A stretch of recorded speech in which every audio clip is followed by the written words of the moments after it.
Hey friends, if you wish to search by image on bing.com, then please watch this video. I will guide you through the process.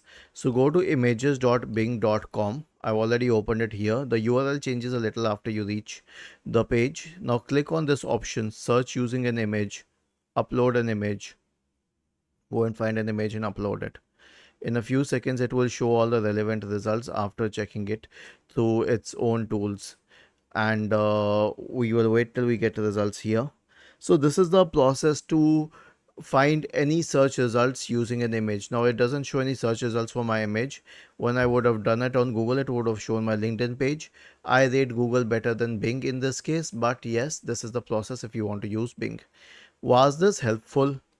If yes, then please subscribe to the channel. If not, then let us know in the comment section of the video on how we could help you further. Thank you for watching this video and have a nice day.